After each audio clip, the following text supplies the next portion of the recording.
Hey everybody, welcome back to SaaS Founder Stories. My name is David Brennan, and today I have a special guest, Jessie Shipman, CEO and founder of Fluincy AI. Welcome to the show.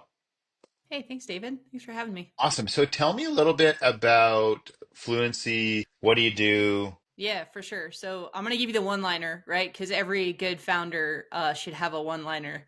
If you have to tell a thousand-word essay, keep going. Yeah, we help to accelerate and generate pipeline from partner conversations. So that always makes people kind of go, you do what?" But essentially, we help organizations to connect to their partners, and for them to get signals from the conversations their partners are having with customers about when they're a good fit, and then connecting both the partners together over a really highly contextual and high intent conversation around a particular customer who could be using services on both sides, services or software on both sides. So that's kind of the premise. And who would you sell to? Who's your ideal customer? Yeah, so we sell into tech companies that have partner ecosystems that are healthy and working, and that there's solid relationships already there, and now they're just looking to essentially scale their enablement functions. So one of the hardest things to do as a partner, as a channel partner, is to kind of remember what all of your partners do. And what Fluency does is sort of takes the remembering out of it and gives consultants and sellers signals for when a partner is a good fit without them having to remember. Love it. That's awesome. So how did you actually get started? Yeah. I fell face first into partnerships. So I would consider myself like a partner professional at heart. And I started in partnerships as by way of enablement. So I was transitioned. I worked at Apple for about 7.5 years, and 3 years into working as an SE, I moved over into the enterprise space to do what they call, I was a technical enablement engineer. Whatever that means, right? That's like the kind of title you don't put on a resume because nobody knows what it is. And so like I got into it and realized that what I was doing was actually like partner enablement. So I was responsible for making sure that like companies like Salesforce and Accenture and Cisco knew what Apple was doing with and for them from a technical perspective. So a lot of like app development work that was being done together, and why their reps would ever want to bring Apple into a conversation to solve particular problems. And so I really had to think deeply about why reps would care about, why a rep at Cisco would care about talking about Apple, or why a consultant at Deloitte would care about talking about Apple, and then like creating the content around actually serving that up to them at the right time. And that was where I was like, dang, like this doesn't scale. I can keep going. I could spend my whole career, I could spend 30 years developing content and doing lunch and learns, and really never see that every rep that I would want to be talking about Apple actually talk about Apple. I was like, this was 2018, and I was like, there's got to be an app for that. It's 2018. We got 2 million apps in the App Store. Like, there's not an app that helps somebody remember like what a partner does. So I went searching for it to try to use it. Like I just wanted to use it while I was working at Apple. I couldn't find it. Couldn't find a solution for that. And truthfully, like I didn't actually know what problem I was really trying to solve. Like, was it a content problem? Is it a delivery problem? Is it both? And then what's the real solution to that? And it really took a while until conversational intelligence became ubiquitous, where fluency really started to be something that people would consider. Mhm. You gotta be recording your calls for any of that to work. But there's so much interesting data if you're able to, and I'm using heavy air quotes here for your all the listeners that aren't looking at us, but like heavy air quotes. You're listening to what the conversations your channel is having. There's so much data in there that you could be using in order to, derive value and solve problems together. Very cool. I always like learning about how people fell into it, got into it, what drove them, and what keeps them going. So currently, before we kind of started the show, you told me that you are a solopreneur, which I think is awesome, and it's probably the hardest way to go. And so, hats off to you. But you also said because of that, you have some really interesting AI strategies that you're implementing, and I'd love to hear about them. What's the one that you're seeing like the most lift from at the moment? Yeah, at the moment, it's GitHub Copilot.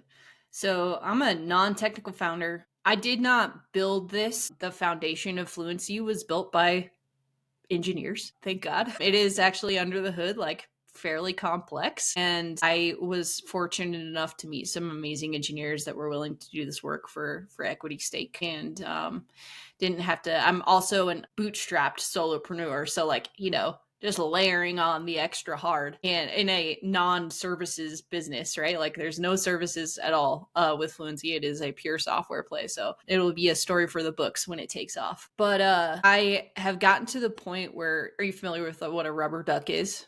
You ever heard of the concept of a No. rubber duck? So there's this concept in development where it's like body doubling. So you sit on a call or sit next to somebody while they're coding, and they're able to like talk to you. Like if you just put like a rubber duck up above you're talking to the rubber duck so that you can like process through everything. And GitHub Copilot, I rubber ducked enough that I got like the concept of the structure of our app, and then was able then to use GitHub Copilot to actually start to code new changes and upgrades into our app. And the real reason for doing that is that my developers have jobs, like actual jobs that pay them. And so they have really limited time, and they're much more likely to be able to hop on and do a code review than they are to be able to sit down and actually like implement a new feature. And so GitHub Copilot is like my new best friend, but my old best friend is ChatGPT. So I tried a bunch of different things. Like when Writer AI came out, I was like, hey, I could do a bunch of blog posts. So I tried Writer.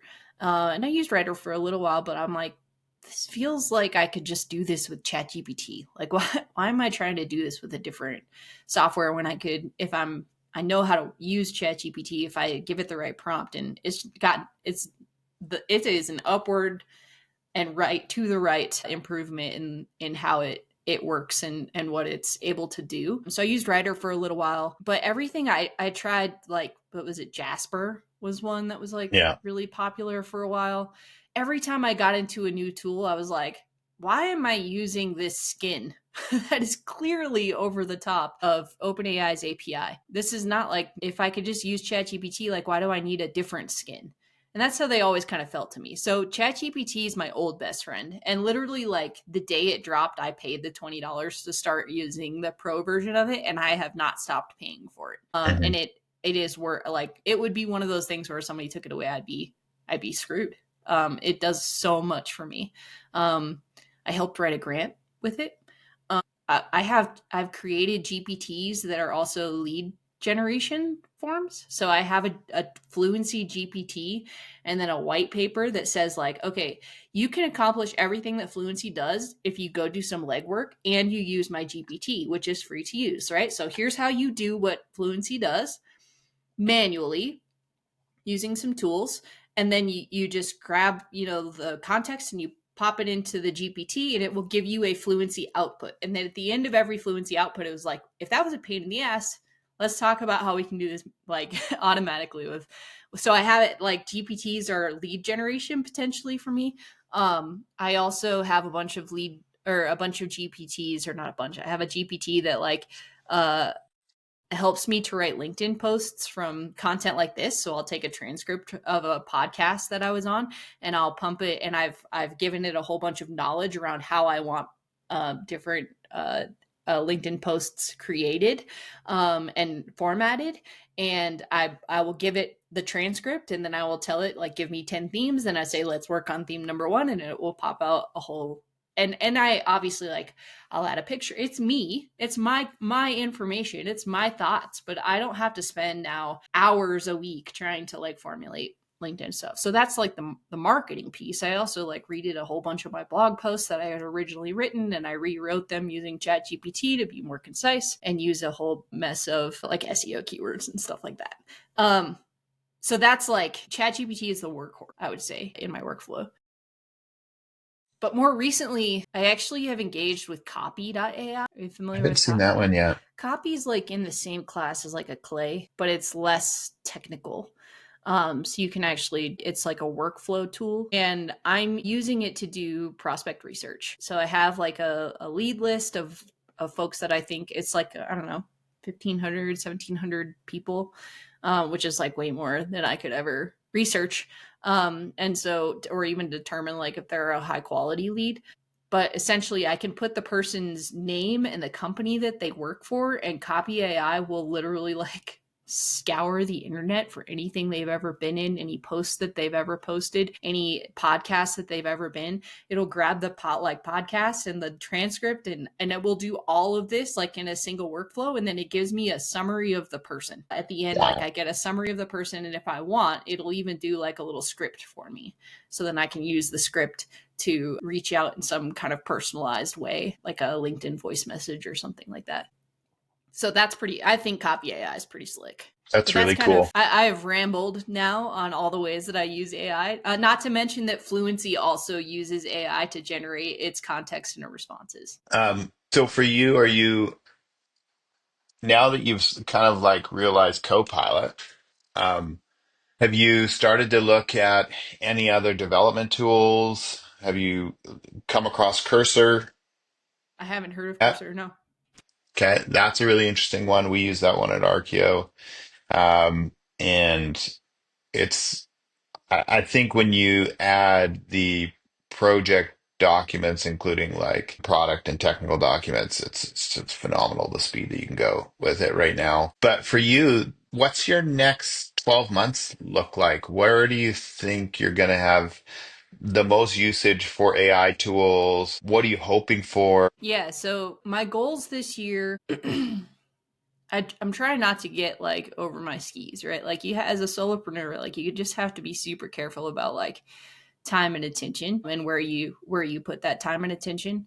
um and so goals this year are really like I'm building and working in my own partnerships and trying to develop those. And so anything where I'm able to add additional value to those companies that I'm partnering with using AI tools, whether that's like if they need documentation or video creation or anything like that that they can go to their prospects about me with, I'll probably use it for. But primarily it's going to be like really taking advantage of something of like copy.